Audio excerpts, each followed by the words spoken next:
Bueno, repasando un poco el capítulo 4, que es el análisis de sistemas o de energía en sistemas cerrados, pues continuamos o hacemos esto con respecto a los gases ideales. Este es un ejercicio que me dice lo siguiente: si se dan cuenta, tenemos aquí una resistencia eléctrica, tenemos aquí un trabajo de eje, un cilindro émbolo que está recibiendo calor y hay un resorte.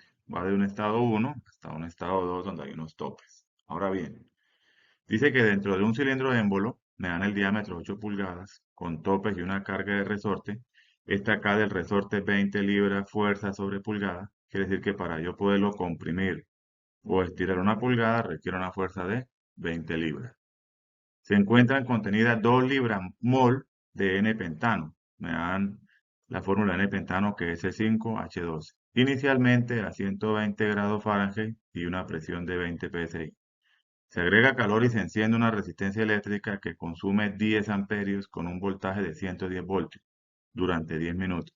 Al tiempo que una rueda de paletas adiciona 1000 BTU de energía durante un proceso que lleva el cilindro émbolo hasta los topes, donde el resorte se comprime desde una posición inicial de 12 pulgadas hasta llegar a solo 2 pulgadas, alcanzando una temperatura de 340 grados Fahrenheit. Me piden el volumen inicial y final y la cantidad de calor que se adiciona. Entonces, comenzamos primero las dos temperaturas. Como es un gas ideal, que es N-pentano, pues las pasamos a Rankine, ¿sí? Teniendo esas temperaturas en Rankine, sacamos la temperatura promedio entre el estado 1 y el estado 2. Ya sabiendo que la masa molar del carbono es 12 y la del hidrógeno es 1, entonces sería 12 por 5 más 1 por 12 y me da 72 libra masa sobre libra mol. Quiere decir que 1 libra mol de N-pentano tiene una masa de 72 libras masa, ¿de acuerdo? Sabiendo por fórmula que la masa molar es masa sobre el número de moles, y tenemos que, en este caso tenemos eh, 2 libra mol, ¿de acuerdo? Entonces multiplicamos por 72, lo que significa que una libra mol ocupa 72 libra masa. ¿Cuánto ocuparán 2 libra mol? Pues 144 libra masa. Ya tengo la masa de ese pentano. ¿A qué se procede luego? Perfecto, entonces sabemos que R, la constante de ese gas, es la constante universal dividido entre la masa molar. R sub U dividido entre la masa molar. La masa molar la tenemos ya. Y R sub U, como en el sistema inglés, debemos consultarlo en las tablas A1, ¿sí? En el sistema inglés, que es 1,98588 BTU sobre libra mol Rankine. Y obtengo el R, ¿sí?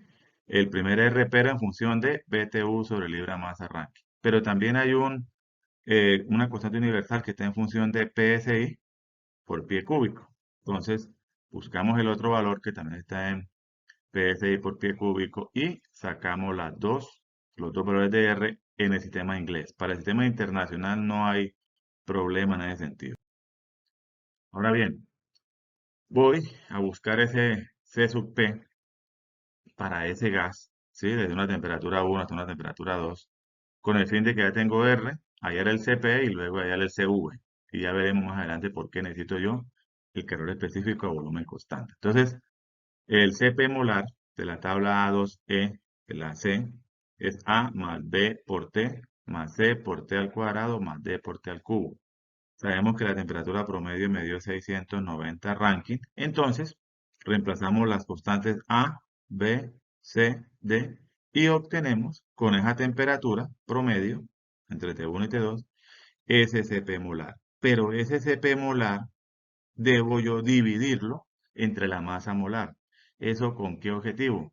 Pues con el objetivo de sacar el verdadero calor específico a presión constante. Al dividir 35,895,96 entre 72 se va libramol con libramol y me queda el CP molar 0,498555 BTU sobre libra masa. Teniendo esto, yo ya sé que R es igual a Cp menos Cv. Vamos a despejar el calor específico a volumen constante, ¿de acuerdo? Lo despejo y ya tengo el C sub V. Entonces ya tengo las tres variables que yo necesito, ¿sí? O las tres constantes mejor, R, CP y CV. Y ya procedo yo con el primer estado. Entonces tengo esas constantes ya. Voy arranco con el estado 1. P1 por B1 es igual a MRT1.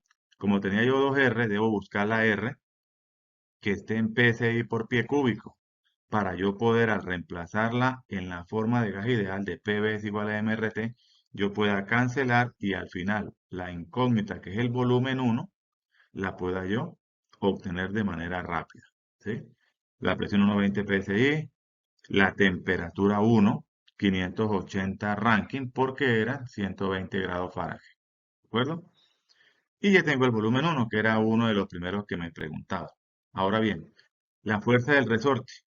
La fuerza del resorte, pues, la K que me la dan, 120 libras fuerza sobre pulgada, y me dicen que va de una posición inicial de 12 pulgadas hasta llegar a 12. Entonces tengo el delta de X o el delta de Y, como queramos verlo, y tengo la fuerza de ese resorte, 200 libras de fuerza. Teniendo esa fuerza del resorte, yo puedo hallar la presión. Claro, el resorte cuando el émbolo sube, el resorte, su fuerza, su presión es hacia abajo. Entonces, será fuerza sobre área. Fuerza sobre área y el área dijimos que eran 8 pulgadas. Me va a dar libra fuerza sobre pulgada cuadrada, es lo que conocemos como pound square inch. Entonces, PSI, tenemos la presión del resorte. Sabiendo que la presión 2 es presión 1 más presión del resorte, hacemos la operación y ya tengo la presión para el estado 2. Ahora, ya como tengo el estado 2, aplico la ecuación de gas ideal. PV es igual a MRT, ya tengo la R. La temperatura 2, que son 340 Fahrenheit, se convierten en 800 Rankine, ¿sí? Y despejo y saco lo que es el volumen 2, volumen 2. Listo, ahí cancelo las unidades que necesitaba cancelar, ese es el volumen máximo. Ahora, voy y comienzo a hacer cada uno de los trabajos. Entonces, observando los trabajos, tengo trabajo eléctrico, trabajo de flecha, el trabajo del resorte y el trabajo de border o de frontera. Entonces, hay que recordar que el trabajo de frontera es inverso al trabajo de resorte. El primero, el de resorte, un medio de K por el delta de X, pero al cuadrado. Entonces, 12 al cuadrado menos 2 al cuadrado. Pero resulta que este trabajo me va a dar 1400 libras fuerza por pulgada. Y yo debo trabajarlo es en BTU. Entonces, ¿qué se hace? Listo. Convierto primero un pie, pero primero las pulgadas a pie. Un pie son 12 pulgadas. Y me va a quedar libra fuerza por pie. Mirando en las tablas, yo tengo que un BTU equivale a 778.169 libras fuerza por pie. Entonces ya obtengo lo que es el trabajo del resorte, 0,15 BTU. Continúo. Ahora el trabajo de frontera. El trabajo de frontera, como es un trabajo politrópico, porque va de 20 PSI, cambia la presión, cambia la temperatura, cambia el volumen, es un proceso politrópico, pero no me dan el valor de N, que es la constante politrópica, entonces me voy por el método gráfico, que es gráfico lo que es el estado 1, la presión con su respectivo volumen, y el estado 2, la presión con su respectivo volumen. El área bajo la curva se me forma un trapecio. Entonces, puedo yo en ese trapecio sacar ese trabajo border, pero veo que al hacer la operación me va a dar PSI por pie cúbico. Ahí debo buscar en la conversión que un BTU equivale a 5,40395 PSI por pie cúbico. Y obtengo ese trabajo de border en BTU. Todos deben estar en BTU. Continúo. Ya luego el trabajo eléctrico, ya sabemos que el trabajo eléctrico es potencia eléctrica, lleva el puntico arriba, por el tiempo. El tiempo son 10 minutos, o sea, 600 segundos. Y eh, me dan el voltaje y la corriente, 110 por 8 amperios. Entonces son 528.000 joules. ¿Por qué son joules? Porque estos son vatios y vatios es joule sobre segundo. Entonces se cancela segundo con segundo. Como estoy en el sistema inglés, no puedo trabajar en joules. Me toca trabajarlo, en este caso, a BTU, ¿sí? Y yo llego y observo que un BTU son 1055,056 joules. Entonces, claro, tengo el trabajo eléctrico. Ya tengo el trabajo eléctrico. Recordemos que el de flecha simplemente ya me lo da. ¿sí? El de flecha ya lo da. Entonces continúo. Ya lo que es la primera ley de la termodinámica, calor que entra, más la sumatoria de los trabajos que entran, menos calor que sale, más el trabajo que sale, es igual a U2 menos U1. Pero entonces, como no es una sustancia pura donde yo puedo hallar U2 y U1, recordamos que U2 menos U1 equivale a masa por el C sub V por T2 menos T1. Entonces lo que hago yo es empezar a reemplazar, llego y digo, listo, calor entra. Sí, señor, hay un calor que entra que es mi incógnita, que es lo segundo que pregunta. ¿Qué más entra? El trabajo eléctrico entra. El trabajo de flecha siempre entra. El trabajo de resorte entra porque el émbolo sube, por lo tanto el trabajo de resorte o la fuerza de resorte está hacia abajo. Entonces está en la parte de energía que entra. Menos que sale, no hay calor que salga, pero como el trabajo de resorte es inverso al de border, al de frontera, sabemos que el de border sale porque el émbolo sube. Al subir, ese trabajo sale. Entonces aquí está. Y esto es igual a masa. Tengo el CV que lo había hallado como primera medida y tengo el delta de temperatura. ¿Sí? Cancelo y la única incógnita que me va a dar es el calor que entra. En este caso se requiere, para mantener esas condiciones, que ingrese un calor de 13.800,86 BTU. Con eso ya definimos ya ese capítulo 4. Ahora, haciendo rápidamente un paréntesis, sabemos que un sistema, ¿sí?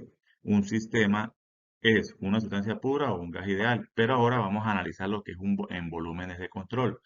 Ese sistema lleva una entalpía, lleva una energía cinética, lleva una energía potencial, tiene las propiedades intensivas que son presión, temperatura, volumen específico y también tiene una entropía. Pero ahora el fluido está en movimiento, ya la masa no va a ser constante como tal. Entonces, ya no hablamos de que entra o sale calor, sino que entra o sale un flujo de calor. Ya es flujo, ya es por unidad de tiempo, ya lleva un punto, ya es por unidad de tiempo. Ya decimos, listo, entra o sale un trabajo, pero como es por unidad de tiempo, sería flujo de trabajo, pero ese flujo de trabajo nosotros lo llamamos aquí potencia, potencia. Y hay un flujo de energía másica que puede entrar o puede salir. Y ya entramos a lo que es un volumen de control, ya entramos a lo que es el siguiente capítulo, que es el capítulo 5. Ya es el análisis de masa y energía de volúmenes de control. Entonces, en ese orden de ideas, primero, el principio de conservación de la masa, ¿sí? Es muy similar al de la energía. Masa total que entra a un volumen de control durante un tiempo, menos masa total que sale del volumen de control durante un delta de tiempo, es igual al cambio neto de masa dentro del volumen de control durante ese tiempo. Entonces, ¿eso qué quiere decir? Que masa que entra menos masa que sale es igual a un cambio de masa en el volumen de control. Volumen de control es el tanque o ese dispositivo, sea un compresor, una turbina que estamos analizando. Ese es el volumen de control. ¿Por qué? Porque si es un compresor, pues está entrando aire, saliendo aire. Si es una turbina, está entrando vapor sobrecalentado, saliendo vapor sobrecalentado. Si es un tanque, entra un fluido y sale un fluido. Entonces, ese es el volumen de control que nosotros llamamos. Ahora bien, ese principio de conservación de la masa va a ser por unidad de tiempo. Quiere decir que es flujo de masa que entra menos flujo de masa que sale equivale a un delta de masa en ese volumen de control en un determinado tiempo. Entonces, imaginémonos que tengo aquí un tanque del agua, ¿sí? En la casa, pues. Entonces, claro, a ese tanque del agua le está llegando, por decir algo, por una manguera, un flujo másico de agua, por otra, otro flujo másico, y por acá, otro flujo másico. Hay tres mangueras que están llegándole o, sí, llevando agua a ese volumen de control. Pero también se está consumiendo. Por allá se abrió por allá de pronto en la cocina, la ducha, entonces se está consumiendo. Serían M.4 y M.5. Entonces, ¿cómo aplicaríamos este principio de conservación de la masa? Pues haciendo el balance. ¿Cuáles entran?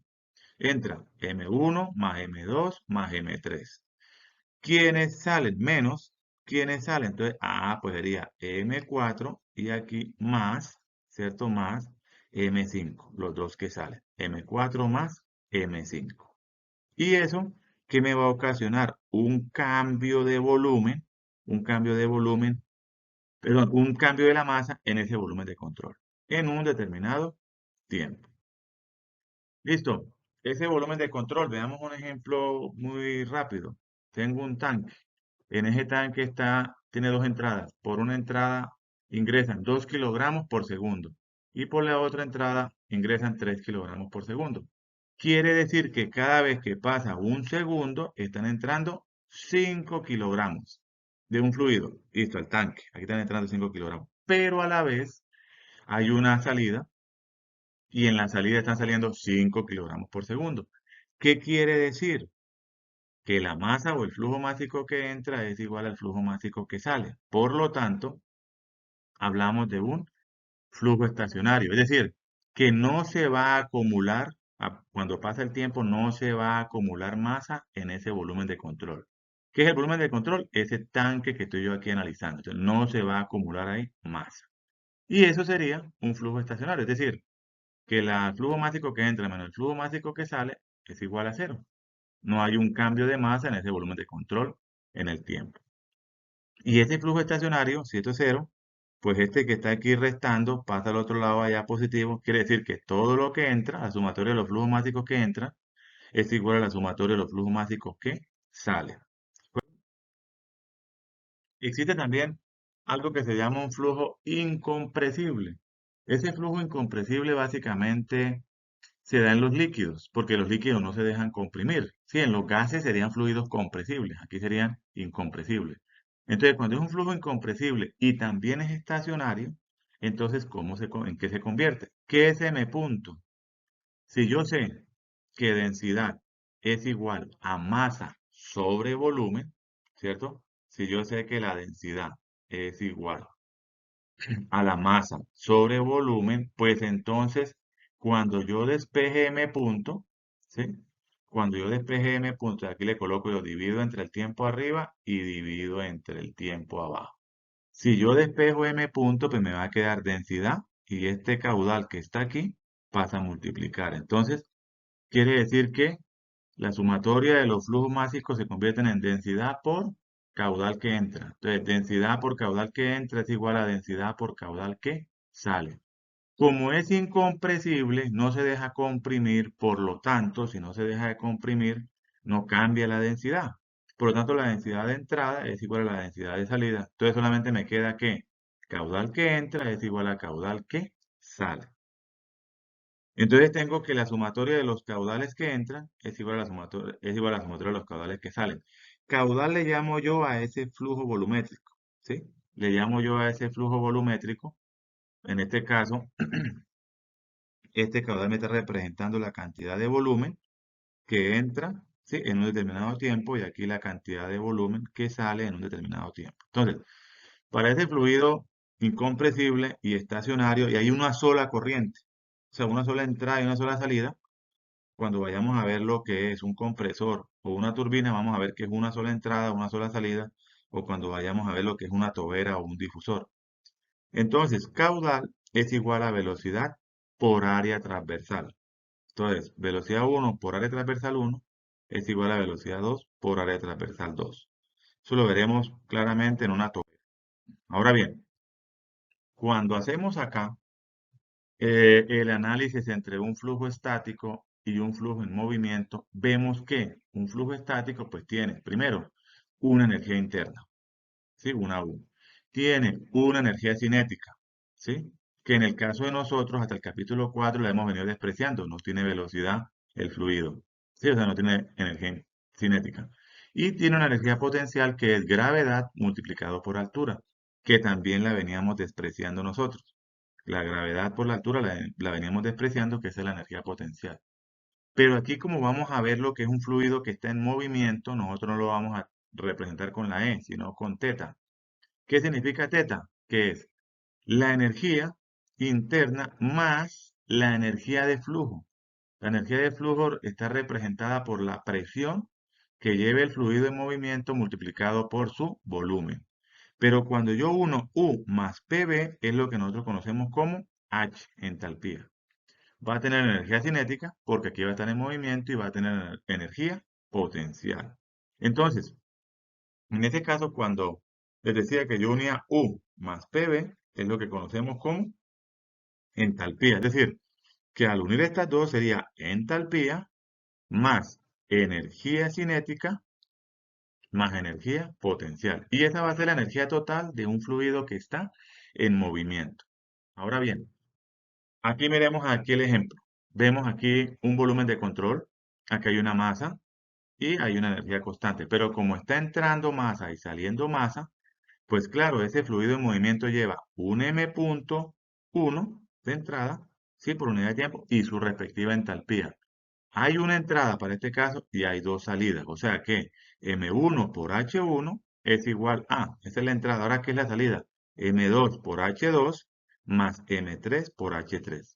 Considerando que esto es un flujo estacionario. Lo que entra es igual a lo que sale. Entonces, esas energías, el flujo de energía, equivale a las energías que entran o los flujos de energía que entran menos los flujos de energía que salen. Esas energías pueden ser en forma de calor, en forma de trabajo o en forma de flujo másico, las tres formas. Va a equivaler a el diferencial de energía en el sistema en un determinado tiempo. Sí, lo que es el cambio de la energía interna, cinética, potencial, y etcétera. Pero si es estacionario, decíamos que este señor no cambia. Si es estacionario, si todo lo que entra es igual a todo lo que sale. Entonces simplemente me queda que la energía que entra es igual a la energía que sale. El flujo de energía que entra es igual al flujo de energía que sale. ¿Sí? Por el balance de flujo estacionario. ¿Cómo me quedaría el balance de energía? Entonces, el flujo de energía que entra igual al flujo de energía que sale por ser un flujo estacionario. Ahora, esa energía transportada por la masa que no la hemos visto, ¿cómo la calculamos? Esa energía que transporta la masa es m por teta. ¿Qué dijimos que era teta? Era h más la energía cinética, que depende de la velocidad, velocidad al cuadrado sobre 2, más la energía potencial, que es gravedad por altura. Cuando yo hago ese balance, pues me voy a dar cuenta que al hacer el flujo como tal, simplemente dividirlo entre el tiempo. Si lo divido entre el tiempo, pues esta masa se me convierte en flujo másico. Y de acá todo queda igual. Entonces lo que yo hago es, listo, la primera ley de la termodinámica para un flujo estacionario en un sistema abierto, que es un volumen de control, sería flujo de energía que entra igual al flujo de energía que sale, y ya tenemos definida la variable, estado estacionario.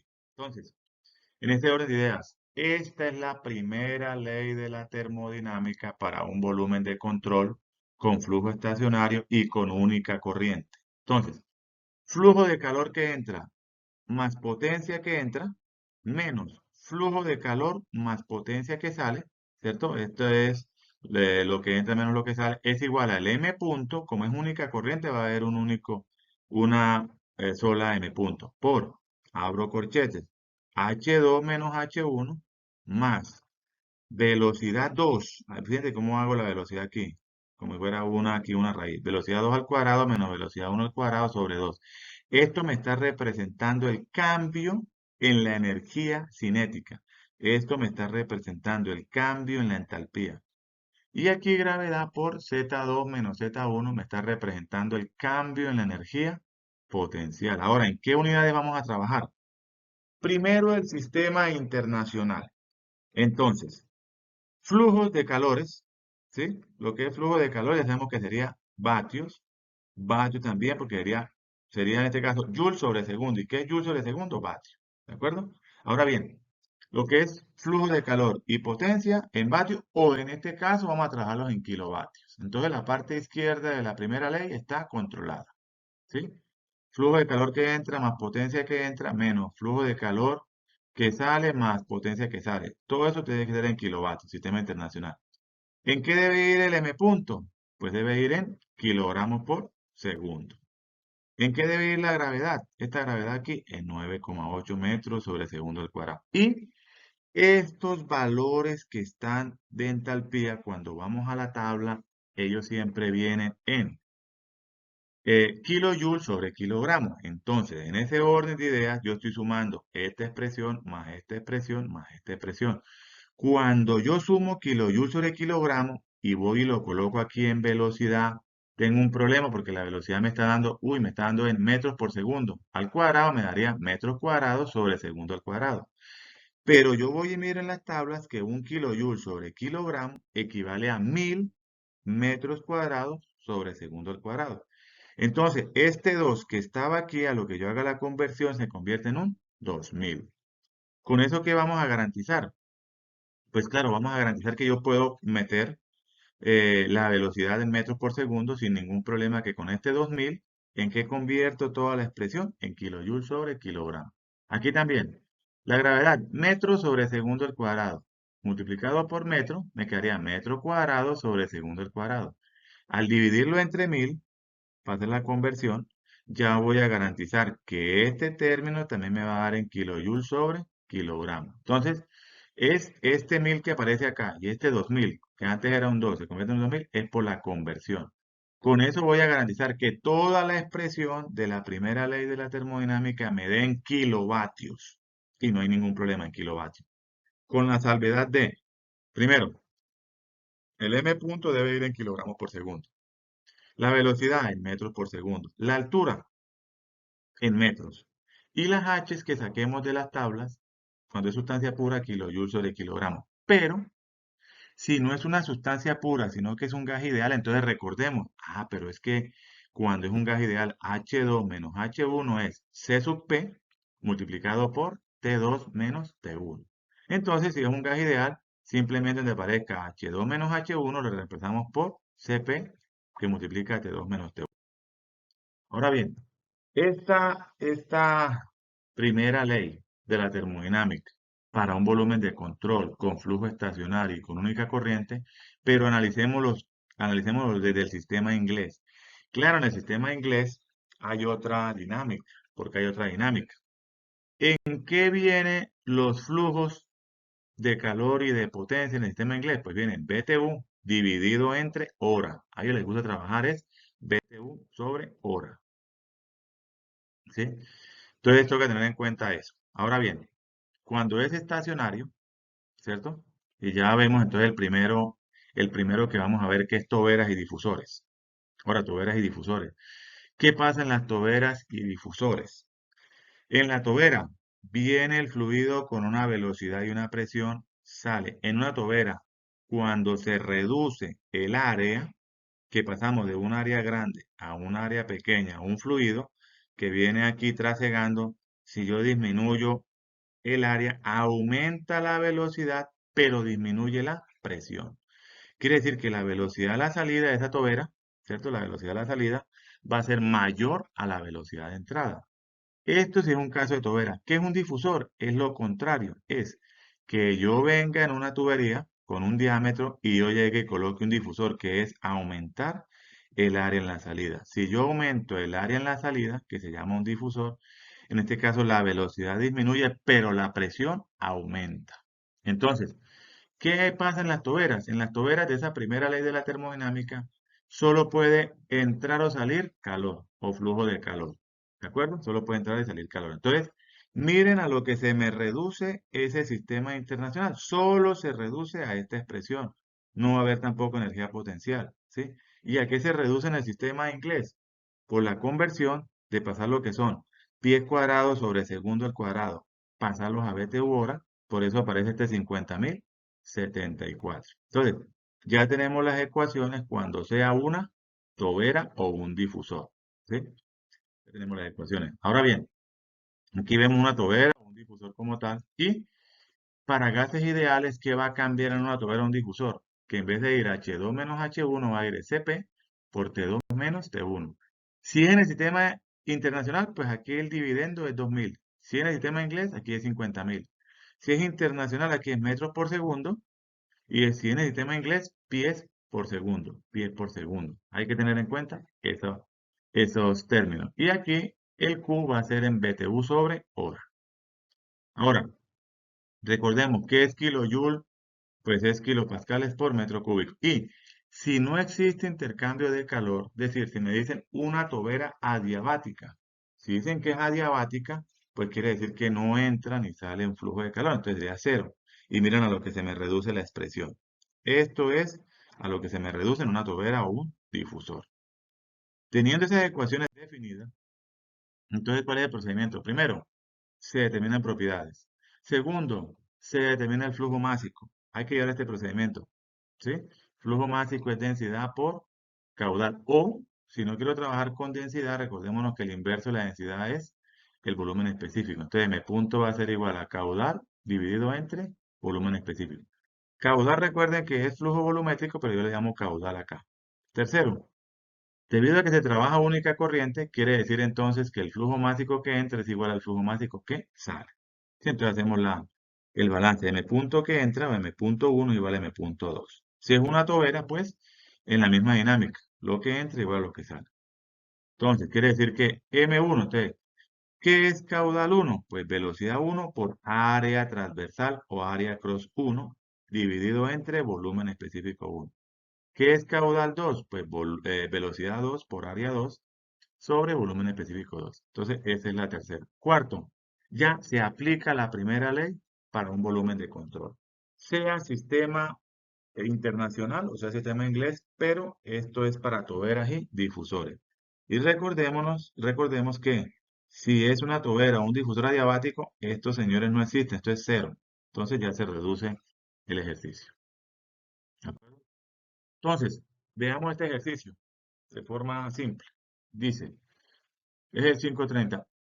A una tobera entra aire constantemente a 300 kilopascales, 200 grados centígrados y 45 metros por segundo.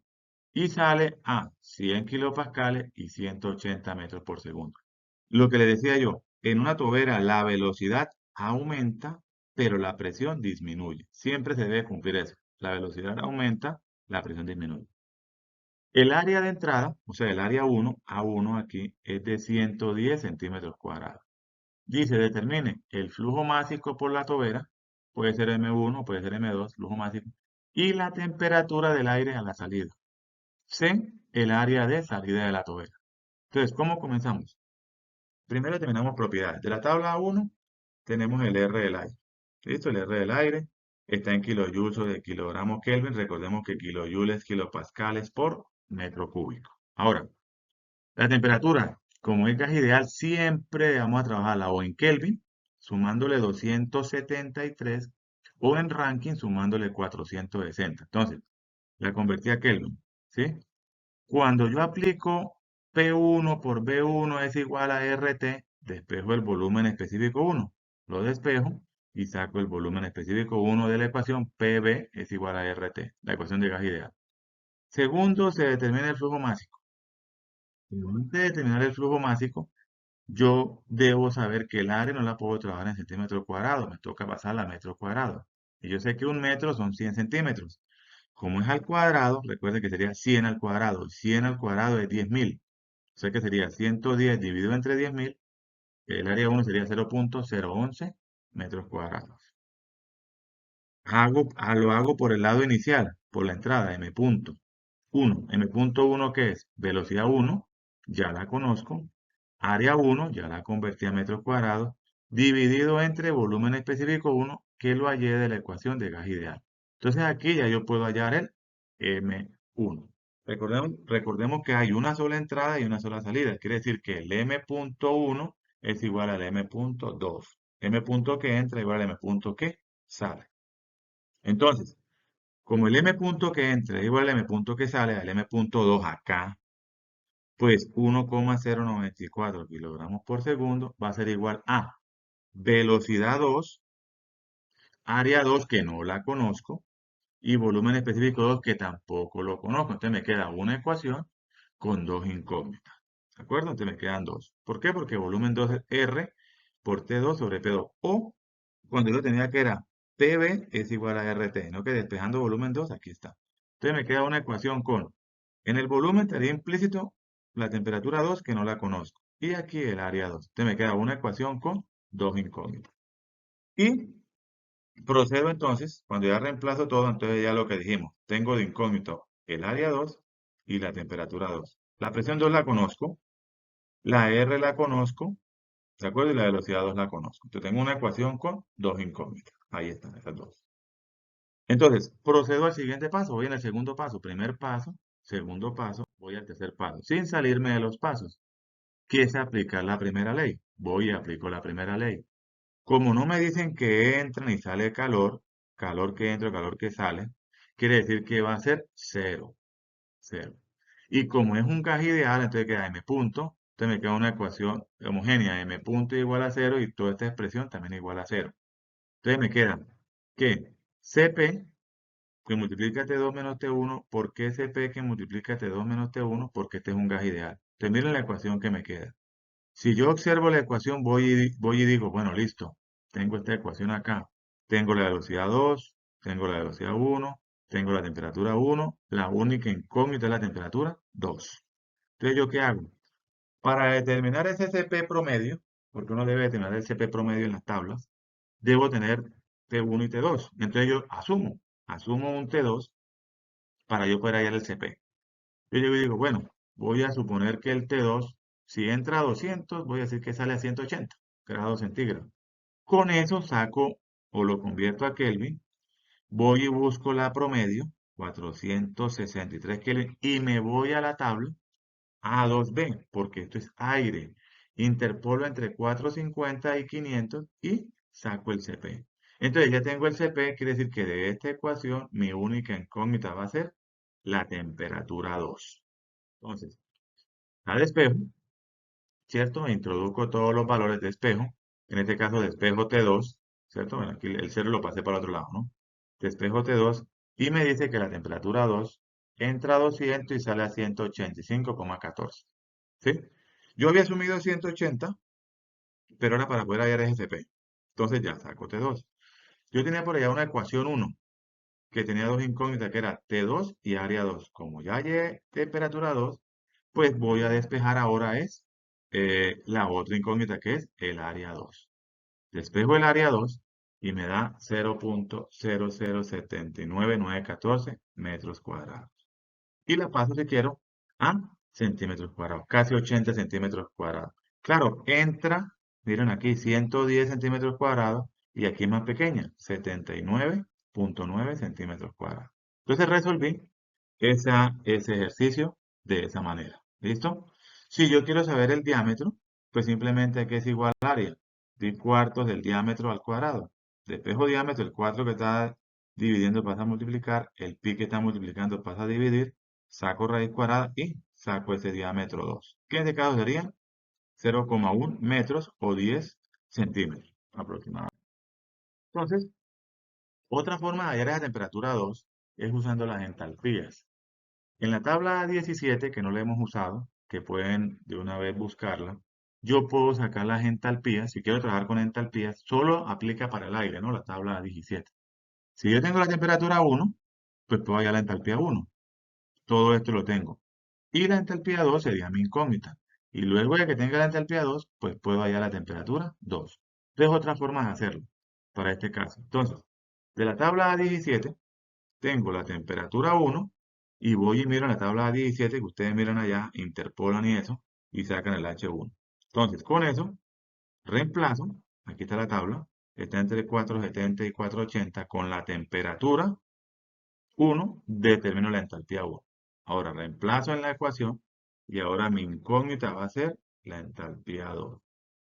Al despejar la entalpía 2, me da 460,1275, que en este caso, para este caso, ¿qué sucede? Ahora tengo la entalpía, voy a ir a la tabla de 17 y con la entalpía voy a hallar la temperatura. Ahora mi X en la interpolación va a ser H y esta va a ser el valor que voy a hallar. Entonces voy a la tabla 17 y hago esa interpolación. Ahora está entre 451,8 y 462,02. Con esta entalpía determino esa temperatura 2. Pero recuerden que me da en Kelvin. La paso a centígrados y me da lo mismo, el mismo procedimiento que ya había usado en el lado anterior. Entonces, fíjense cómo hacen estos ejercicios, aplicando la primera ley y el procedimiento que les enseñé. ¿Sí?